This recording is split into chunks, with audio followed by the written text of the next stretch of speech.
लोकसभा चुनाव के चौथे चरण अपने पीक पर है। सभी पार्टी अपने स्टार प्रचारकों के उड़न खटोले उड़ा रही हैं। कल समाजवादी पार्टी के राष्ट्रीय अध्यक्ष अखिलेश यादव का आनंद भदौरिया के समर्थन में उड़न खटोला धौरारा लोकसभा क्षेत्र की कस्ता विधानसभा में उतरा था। क्या भदौरिया जी क्या आपको गुरु मंत्र दे गए हैं अखिलेश यादव जी? नहीं, कोई गुरु मंत्र ऐसा नहीं दे करके गए, पूरी जनता को बता करके गए हैं कि हम आने वाले दिनों में हमारी सरकार क्या करने वाली है और पिछले 10 सालों में भारतीय जनता पार्टी कितना विफल रही है हर मोर्चे पर, इसके बारे में जनता को बता करके गए हैं, अपने मैनिफेस्टो के बारे में और बीजेपी सरकार की नाकामियों के बारे में। आप मैनिफेस्टो की बात कर रहे हैं, आपके मैनिफेस्टो में क्या मुख्य चीज़ है?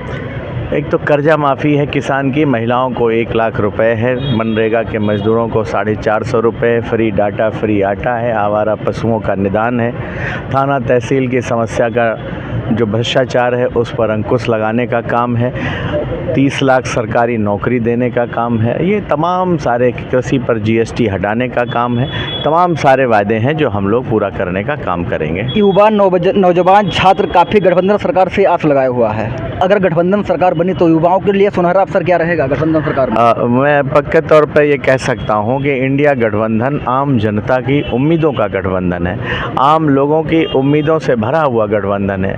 इसलिए सरकार बनेगी तो हर चेहरे पर मुस्कान लाने का काम करेंगे और हर वर्ग के लिए कुछ न कुछ सरकार करने का काम करेगी। और अगर मैं ये कहूँ कि इस समय हर एक वर्ग घायल है और घायल को डॉक्टर और मलहम की ज़रूरत है, तो इंडिया गठबंधन मलहम लगाने का काम करेगी। इसलिए सरकार को हटाना बहुत ज़रूरी है।